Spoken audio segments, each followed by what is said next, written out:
Please subscribe to Face TV Africa and turn the notification on. Face TV Africa, ẹ jọ̀ọ́, subscribe, hete. Face TV was Swoby.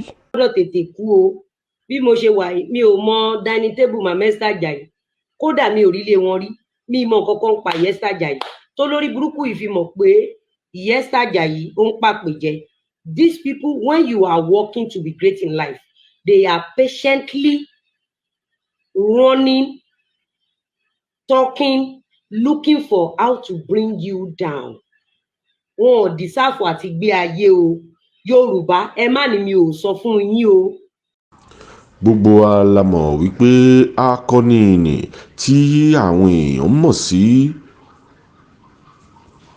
Gbogbo wa la mọ̀ akọni obìnrin tí àwọn èèyàn mọ̀ sí Lizzy Anjorin. Gbogbo àwọn èèyàn mọ̀ Lizzy Anjorin gẹ́gẹ́ bí ẹni tí ó gbàgbàkúgbà ní orílẹ̀-èdè yìí. Ọ̀pọ̀lọpọ̀ àwọn èèyàn ni wọ́n ti sọ̀kò ọ̀rọ̀, lòun náà ti sọ̀kò ọ̀rọ̀ padà. Àmọ́ ó jáde ó sọ̀rọ̀ lórí ọ̀rọ̀ Esther Ajayi àti Genesis tí gbogbo èèyàn mọ̀ sí Olodele Genesis.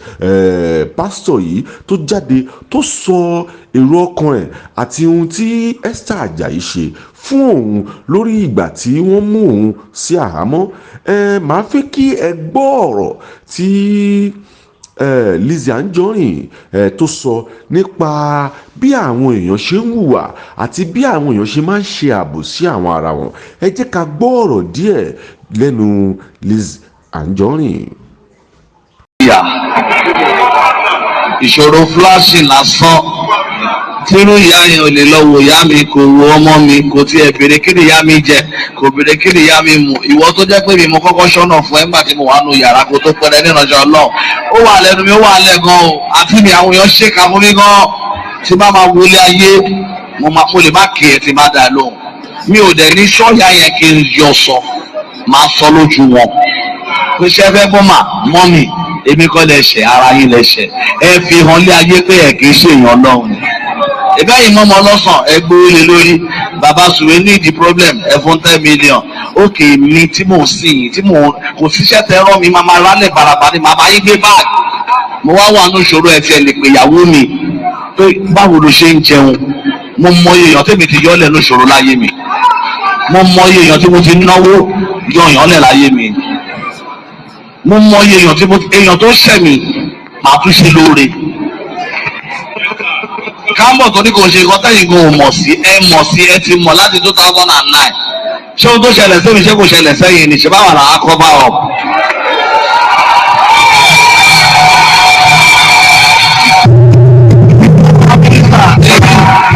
I no dey fear death, I no fear anything o. Torí ẹ̀ mo nídìí ọ̀rẹ́. Ọ̀rẹ́ rẹ́rùn má jà fara wa ṣe lọ́nlọ́ ẹ̀. Abiamọ ni yín náà. Ẹ wá ní ìmọ̀ kì í ní ṣẹ́jú. Ẹ gbé mílíọ̀nù fún mi. Jésù ní màá fi mí pa mí ṣe fún mi lóúnjẹ. Ìgbà tó ń gbẹgbẹ mi ṣe fún mi lómi. Ó nígbà tó ń wà lẹ́wọ̀n. Ṣé Jésù lẹ́wọ̀n ni? Ìyẹn ní báwọn kan wà tó ru àpá Jésù tó máa lọ ẹ̀wọ̀n. Àgbàlagbà ní obìnrin ní abiamọ ní ẹ́. Ó mọ̀ ìyá mi láti kékeré. Kò lè jẹ́ mí lójú náà gbàdúrà bá tẹ̀ sí sọ fún mi tẹ́lẹ̀ kó lálàá sí mi mo wà nù ẹgbẹ́ awo. Ìwọ tó bá wà nù ẹgbẹ́ awo ló máa lálàá pé èèyàn wà nù ẹgbẹ́ awo. Tẹ́mi bá ti wà nù ẹgbẹ́ awo kí n má jẹ́ èèyàn mọ́ láyé. Ó ní kí n má sọ̀rọ̀ ìwọ náà lọ ẹ̀wọ̀n ọjọ́ kan. Káwá má jọ sọ̀rọ̀ mọ́. Kò wá mọ impact àti psychological effect balẹ̀lé tó lókìkí tó ti lórúkọ. Ayáde yìí bírí báyìí. Ayáde yìí bírí láàrin 2 minutes. Ìyá ẹ̀ kọ́kọ́ bẹ̀rẹ̀ sí ní yọ fọ́tò mi gbogbo bí tí mo ti lọ preach ní ṣọ́ọ̀ṣì wọn. So ọmọ ni mí gbà tí mo bá fẹ́ lọ preach mo fẹ́ gbé báàgì yẹn. Kọ́ máa lọ dá mi lóhùn, tó bá dá. Ibi tí Pastor Genesis tí wọ́n sọ̀rọ̀ yìí ó wà emotional. Ó wà very touching. I have to stop that video because I don't want to break down. And I'm calling on Nigerian government. I'm calling on government. I'm calling on every well-meaning Nigerian to do something on issue of cyberbullying. This man here is broken. He's being tortured emotionally, psychologically, physically. He's been abused. He's been murdered. The good and the greatness in him has been tortured. This is what I've been saying. None of you watching me tonight can feel for this man except me. I've been there before him and I'm still in there. It is only me that can feel him, not all of you out there. You people out there only watch for coups, like you all rightly claimed that you watch for coups. I'm about to blow Pastor Genesis' mind. And I'm going to do this with receipt. When I listen to this video, mi ò gbọ́ tán, mo ṣe fẹ́ gbọ́, but mi ò lè gbọ́ tán. Because some months ago, I was telling you, I was using this man as a case study. That who is Pastor Genesis? He was a giver, a young pastor, very eloquent, very brave. He was being targeted because he was too nice. I was using this man as a case study. The earlier for Yoruba community to do something about this blogger, the better for Yoruba community. But if you all feel like kokoyin, be magic ló máa rí.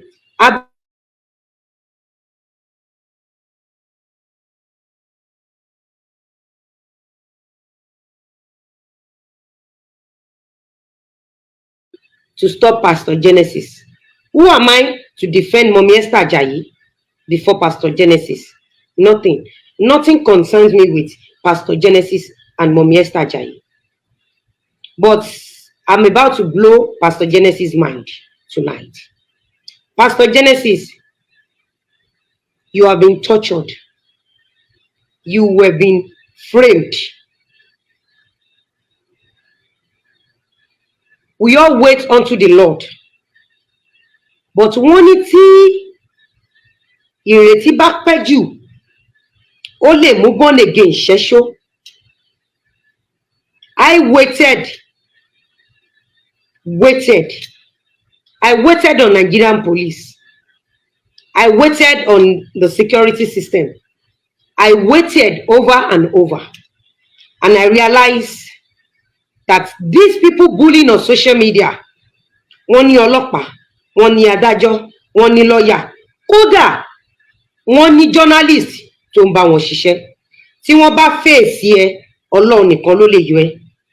So what do? I travel back to my hometown. And I face them squarely. But Pastor Genesis, between you and I'm going to tell you something tonight, and it's going to shock you. It's going to shock you. Mo máa re lórí ni, mi ò ní fẹ́ sọ désàlẹ̀, but it's going to shock you. When Esabod started with me, when this blogger started with me in 2019, everybody left, including my shadow. Everybody held on. Ó sọ̀rọ̀. Kò sẹ́ni tó bẹ̀rẹ̀ pé kí ni wọ́n kọ́kọ́ ṣe fárábìnrin. Another one came out. Wọ́n lọ pe orúkọ mi. Èmi ni Lizzy gba ọkọ ẹ̀. Àbí? They abandoned that and held on. Ó béèrè DNA. They attacked me mercilessly. I was all alone. Pastor Genesis, read my lips. Ẹ ti ṣubú rí ẹ ní ṣubú mọ́. who am I to tell you that this mama is not your enemy? But by the time tí n bá máa parí show mi lálẹ́, you will know who is your enemy and how your best friends, people you call your best friends, are working so hard to return you back to prison or to 6 feet. Èmi tí mò ń gbèjà yín lọ́wọ́lọ́wọ́ báyìí ti ṣẹ̀ mí. Ọ̀nẹ́rìṣà ti ṣẹ̀ mí tó yẹ kí n ti wá stage show fún yín kí n ti bú yín gan. But kí lẹ́rí tí mo ṣe, mi ò ní ever bá wọn bú yín, mi ò dẹ̀ ní bú Ọ̀nẹ́rìṣà because I've been able to know my enemy. Pastor Genesis, moment you don't know your enemy, ẹ ṣì máa ma, ó ṣeé ṣe kẹ́ ẹ ṣì máa hurt ara yín. When Esabod started with me this year, mo kàn fẹ́ gbé àwọn nǹkan kan wá ni. Like drama. Ó bẹ̀rẹ̀ sí ní sọ àwọn gbólóhùn kan. Ó ti kọ́kọ́ ṣe àwọn kankan láti last year. Tọkọ mi dúró tán wípé kí ló wà láàrin wa àti Esabod? Mo ní kò sí nǹkan kan. Ọkọ mi ní kí n dúró tán. I was the one begging my husband. I was the one begging bloggers around me. Ẹ má bú màmá mọ́, ẹ má bú màmá mọ́. Àmọ́ ìgbà tó stage kan tí mo rí ohun tó ń jáde lẹ́nu Esabod, I called my husband. I said, it is time for me to face this woman. Wọ́n pe àwọn blogger ẹgbẹ́ wọn, wọ́n tẹ ọ̀tá mi mọ́lẹ̀, má sọ̀rọ̀. I never knew they were working together. I thought they were friends. But má sọ̀rọ̀ yẹn ni wọ́n ṣe ní 2019, 2020, 2021. But mo wá rí àwọn content kan lẹ́nu Esabod, mo wò wípé no, mo máa sọ̀rọ̀. Ìdí tí mo ṣe fẹ́ sọ̀rọ̀ yìí fún yín ni wípé mo máa gbé chat tí Esabod ṣe fẹ́ yàn àti mọ́mí Esther Ajayi wá lánàá. Màá wá bí yín ní question kan. Pastor Genesis, you have every right to pour out your mind because these bloggers are killers. They are murderers. They target ọmọ ológo. They don't go for ọmọ tí ò lógo. They target ẹkún òbí. You know when your mother cried so much for you to be up there. Esabod and her cohort. Àwọn wà níbi tí wọ́n fẹ́ já ọmọ yẹn bọ́. But my brother, listen to me and pick your enemy wisely and face your enemy with everything you have. Physically, on social media, spiritually. Face them back because it's a battle of survivor of the fittest.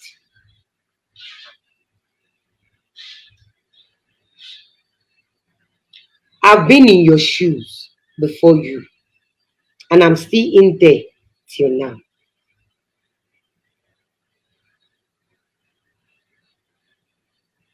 When Esabod started January, ẹ má gbàgbé wípé ó gbowó lọ́wọ́ mi. Ṣé ẹ gbàgbé pé ó ti gbowó lọ́wọ́ mi rí? Nínú oyún, she was bullying me. Mo bímọ tán, she was bullying me until I paid her again and again and again. She lied against me. She bashed my business. She bashed my husband. She bashed my late parents. She's been bashing Alaafin for you. She never stopped. She tortured me emotionally, psychologically, physically. She hijacked the real human in me.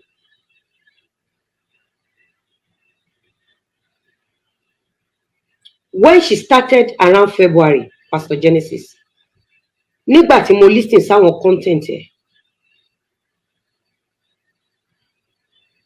wọ́n tẹ̀ mí, má sọ̀rọ̀. At a time, mo bẹ̀rẹ̀ sí ní sọ̀rọ̀. Mo fi ń counter àwọn nǹkan tó sọ yẹn. I have a brother. I love that my brother so much.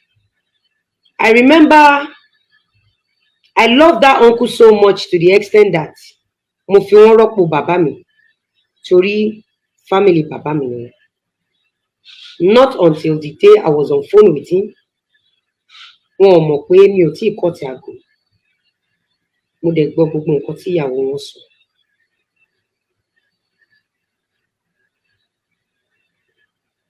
When these bullies are attacking you, my brother, the first thing they do is they attack every dignitaries around you. Every helper around you, they attack them. They will make your children or your child to deny you. They will make your parents to deny you. They will make every dignitaries to come online to deny you. It's a strategy to kill you. They are aiming for your life, but they need to strategize. They will kill you psychologically, and they will be telling you pé o ti ya wèrè. Wọ́n tún máa sọ fún ẹ pé depression is real, and they are the one orchestrating the depression just to kill you. Listen, my brother, my friends, I bought Okada for people every year. A friend of mine, I'm sure she will be online watching me. Wọ́n wá ní pé wọ́n bà ọ̀tá Lizzy jẹ́, pé kí gbogbo wọn wá jáde kán wá sọ̀rọ̀.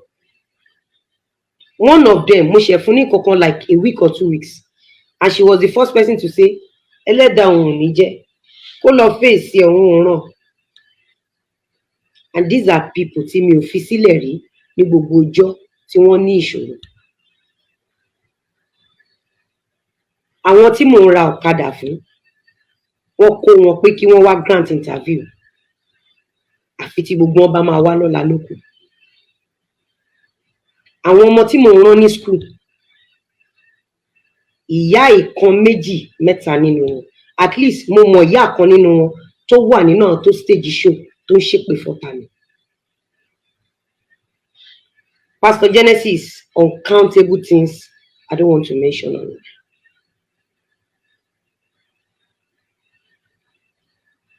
My sister in film industry, they orchestrated it till a ní ìjà. Nígbà tá ní ìjà, èmi rò pé wọ́n máa bá wa parí ẹ̀ torí text message tán send sí mi. Ẹni tí mo fi text message hàn ló ní kí n jáde kí n lọ ṣe show, kí n sọ báyìí, kí n sọ báyìí. I never knew everything was a setup.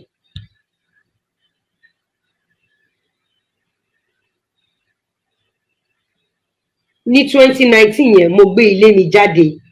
Few weeks after, lọ̀rọ̀ Mecca ṣẹlẹ̀. We supposed to fly on Emirates. 3 days to my trip to Hajj, I changed my ticket to Turkish. On getting there, wọ́n delay mi, wọ́n search ẹrù mi, wọ́n search mi, kò sí nǹkan kan, wọ́n ní kí n máa lọ. Ọlọ́run ló ní kí n má bá Emirates lọ. Oníṣẹ́ wọn wà lórí Emirates tó fẹ́ fi ẹrù kó ẹrù mi. Ẹ rí i pé fúnra wọn náà wá sọ pé Lizzy gbé cocaine. Ẹ lọ́wọ́ show cocaine tán ṣe fún mi. Ẹ rí i wípé wọ́n ti orchestrate ẹ̀, wọ́n ti ya plan ẹ̀. Wọ́n dẹ̀ wọ́n wá sọ plan yẹn. But a ò fura. All alone. Thank God you have a mother. I don't have one. I don't have a sister. I have nobody. I have nobody. I was crying. I was shouting. I was trying to explain myself. They asked me to keep quiet. Pé àwọn làwọn máa sọ̀rọ̀ fún mi. Me and my colleague, like play, everything di ńlá. My brother, you must fight. It's a must you talk, and it's a must you expose them. Tó bá jẹ́ pé èèyàn kan ló kù fún yín, ẹ̀gbọ́n mi tí gbogbo ayé bá tán fún yín, make sure you keep your life for your children, because ogun tó wá fún yín yẹn, tí ẹ bá lọ́mọ tó lógo nínú àwọn ọmọ yín, ogun yẹn náà ń dúró de ọ̀tá ọmọ yẹn. You must be there to use your story to liberate such child to keep pushing. What happened to you happened to me. My brother, ẹ̀yin ò feel ẹ̀, ẹ̀yin ṣẹ̀ṣẹ̀ feel ẹ̀ ni. Ibi tí Yorùbá bá délé ni, Yorùbá ti bà nǹkan jẹ́ gan. Àwọn tó ń ṣe fracas yìí, wọ́n ti bà nǹkan jẹ́ gan. beyond repair. Wọ́n ti bà nǹkan tó dáa jẹ́ gan beyond repair. I will show you something tonight. But kí n tó fi nǹkan yẹn hàn yín, ẹ jẹ́ kí n gbé chat Esabod wọlé. Ẹ jẹ́ kí n gbé chat Esabod wọlé. Kí n tó gbé chat Esabod wọlé, mo ń sọ story kan lọ fún yín. Nígbà tí Esabod bẹ̀rẹ̀ sí ní ṣe show lọ fún mi, èmi náà dúró tí mo bá dọ́gba. They were calling me on phone. They were blogging everybody around me. Esabod blog Aláàfin títí. Even gbà tí máa yẹn kú tán. Kò spare máa yẹn, di ọ̀la ó ṣe ń bully máa yẹn. Mo kàn fẹ́ kẹ́ mọrú ẹ̀dá tán láwọn fẹ́ gbèjà yín lórí Facebook ni o. Ni mo ṣe ń sọ ilé ìfún yín brother mi. And I want you to pick your enemy carefully so that you will not pick wrong person. My brother, look at me, read my lips. If you and Mommy Esther Ajayi fight today, you both have lots to lose. If you guys don't fight, you guys have both of you have a lot of things to gain. When two of you fight, it can lead to unthinkable war or thinkable things. Check out me and my colleagues' issue. I love my colleagues so dearly. I care for her so dearly. Internet, don't forget, you can check my Instagram. I cared for her to the extent that nígbà tí mo rí ibi tí ẹ̀gbin tó ti fẹ́ kàn lára, mo dúró fún. Àmọ́ kò take wọn ní second láti bury gbogbo oore tí mo ṣe fún colleague mi yẹn, and they turned me to a criminal. Sí ojú gbogbo àgbáyé, ìṣẹ́jú kan náà fi sọ mí donígbéraga, wọ́n sọ mí doní cocaine, wọ́n sọ mí dolóògùn owó, kò sí tí wọ́n sọ mí dìtàn within tickle of an eye.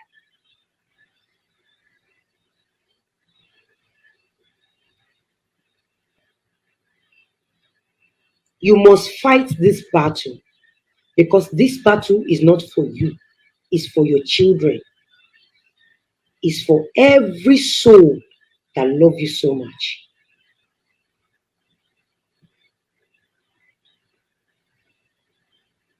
Mo kàn fẹ́ kẹ́ ẹ mọ̀ ní o, ṣóyè yín brother mi. Ẹ má bínú gbogbo ẹ tẹ́ ẹ dá star bolẹ̀, mi ò rí, ẹ má bínú. Ọ̀rọ̀ yẹn wà emotional little bit, so at least I should keep quiet. That was the mistake you made. You don't keep quiet. These people are more deadly than Boko Haram.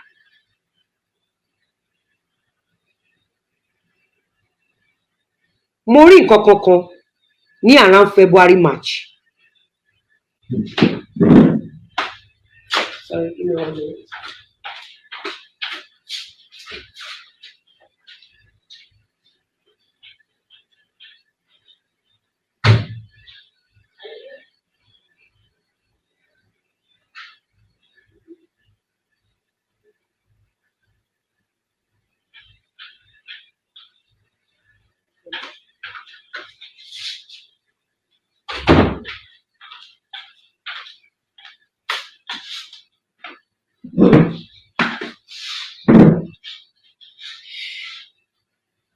Ṣé ń gbọ́ mi kan tí mi sọ?